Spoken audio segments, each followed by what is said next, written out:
വലിയൊരു ദൗത്യ നിർവഹണത്തിൻ്റെ ഭാഗമായിട്ടാണ് നമ്മളൊക്കെ പഠിച്ചോൻ ഇങ്ങോട്ട് പറഞ്ഞയച്ചത്. വലിയ ദൗത്യമാണ് അത്. മറ്റ് ജീവജാലങ്ങൾക്കൊന്നും നിർവഹിക്കാൻ പറ്റാത്തത്ര അത്രമേൽ പ്രധാനപ്പെട്ട ദൗത്യമാണ്. അതിനുവേണ്ടി റബ്ബ് മറ്റു ജീവജാലങ്ങളെക്കാളൊക്കെ നമ്മളെ യോഗ്യനാക്കി മാറ്റി. ഏറ്റവും നല്ല യോഗ്യതകൾ നൽകി, സൃഷ്ടികളിൽ ഏറ്റവും വലിയ യോഗ്യനാക്കി. അങ്ങനെ നമ്മൾ മനുഷ്യനായതിൽ ഇങ്ങനെ അഭിമാനിച്ചുകൊണ്ട് ഇങ്ങനെ ജീവിച്ചുകൊണ്ടിരിക്കുക. എന്താ ഇപ്പം ഈ അഭിമാനത്തിൻ്റെ അടിത്തറ എന്ന് പറയണത്? നമുക്കെല്ലാവർക്കും അഭിമാനമുണ്ട്, നമ്മളെല്ലാവരും യോഗ്യനാണ് എന്നുള്ളതിൽ.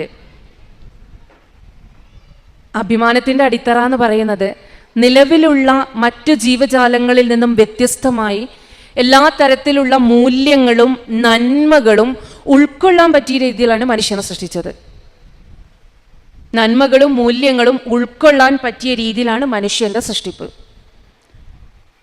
അപ്പോൾ നിലവിലുള്ള മനുഷ്യകുലത്തിൻ്റെ ക്രമാനുഗതമായ വളർച്ചക്ക്, അന്നു മുതൽ ഇന്നു വരെ നിലനിന്നുകൊണ്ടിരിക്കുന്ന മനുഷ്യകുലത്തിൻ്റെ ക്രമാനുഗതമായ വളർച്ചക്ക് ഉതകുന്ന എല്ലാ മൂല്യങ്ങളും മനുഷ്യനിലുണ്ട്.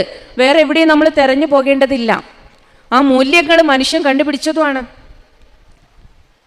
വലഖദ് കറംന ബനി ആദം, ആദം സന്തതികളെ റബ്ബ് ആദരിച്ചിരിക്കുന്നു എന്ന് പറയുമ്പോൾ മനുഷ്യൻ അള്ളാഹു ശ്രേഷ്ഠനാക്കിയിട്ടുണ്ട് എന്നുള്ളതാണ്.